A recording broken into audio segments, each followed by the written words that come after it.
You have my heart, and we'll never be a world apart. Maybe in magazines, but you'll still be my star. Because when the sun shines, we shine together.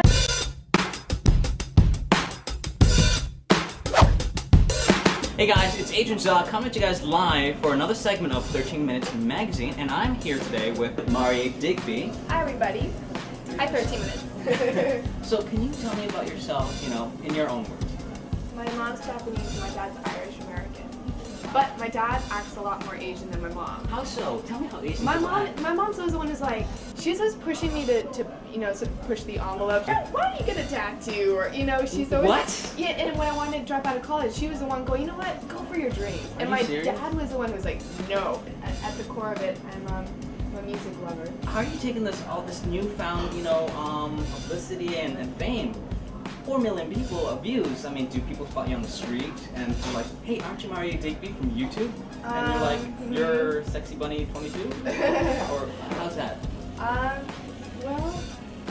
It's cool, I guess. No, I'm really grateful for it. Just the fact that people are reacting to my music and they like it enough to tell their friends and their family, and it's really, for me, everything that's happened to me is because of word of mouth. Yesterday I was in Las Vegas with my family, and we went to go eat in like the hotel casino's restaurant, and as I was leaving, a big group of kids came following after me when I was sitting down to play slot machines, and they're like, they said, are you Marie from YouTube? And I was like, yeah, that's me. I was like, whatever, yeah. It's easy not to be surprised when in your mind you don't even know what 4 million people would look like if you saw. I don't think you can even look at 4 million people at one time, unless it's an aerial shot. So it hasn't really hit me, It's just a number under my video. Or maybe it's the same 10 people watching over and over, who knows? Hopefully not. What was your first song? The first one I did was a cover of Corn Bailey Rae's Like a Star. Yeah, in my bathroom. In your bathroom? Of all places? Yeah, it has the best sound. I get made fun of all the time. I was actually trying to cover the toilet paper in the background by sitting in front of it, but I eventually migrated so you could see it, and people were like, why are you sitting on the crapper and doing your song? So tell me, does ethnicity ever play a role in your career? Well, if it does, I think it's only positively, actually. People ask me all the time, they're like, so, being half Asian, do you feel like that's a detriment, or do you feel like that gets in your way? And I don't think so at all. I'm really proud. I'm really proud that I'm mixed race, and just excited to prove to the world that it doesn't matter what race you are. So tell me about this controversy that you had earlier that you explained in your blog about the press accusing you of, making YouTube videos because of your label. Your thoughts on that? Is that it's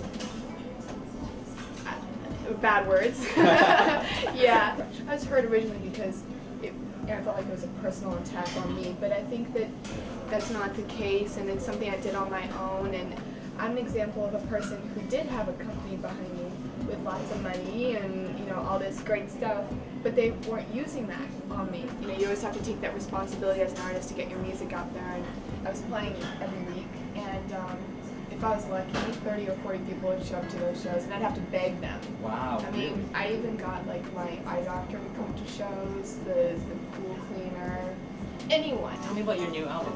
I'm very, very excited about it, and I made this album so that people will listen to it from the very beginning to the very end as a whole. And it's all different stories and little collective experiences of my life. I'm most proud of the song Unfold, but my favorite song on the album is Voice on the Radio.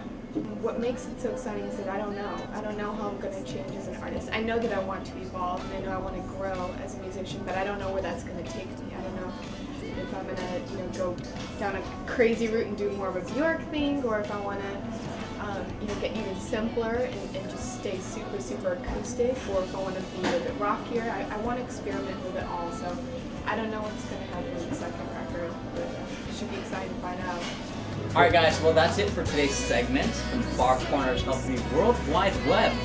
Bridging gaps while shooting for the stars, this is Adrian Zaw and Marie Digby coming at you live from 13minutesmag.com. See you next time. Bye.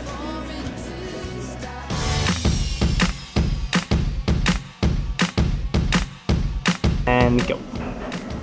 so. What kind of Asian are you? Or how about your family? Are they supportive? When I dropped out of school, they weren't throwing a party for me. They were Really? freaked out. Tell me about that. You dropped out of school. Yeah, I dropped out of college after 1 year. Me too. You You were did? asleep, yeah. Look where we are. Look at that. Yeah. We're on YouTube. Take that, counselors. Oh man. Yeah. For college dropouts. Publicity I don't know myself how much through we should say YouTube. about that, but The only difference is about 5 million views and Oh. thousands of subscribers. But it's okay. that's all right. Hey. I don't know if this is really relevant. Yeah, to- it's not No, you I'm ask kidding. it, you wanna ask. I should be old enough to know not to fall in love with a voice on the radio.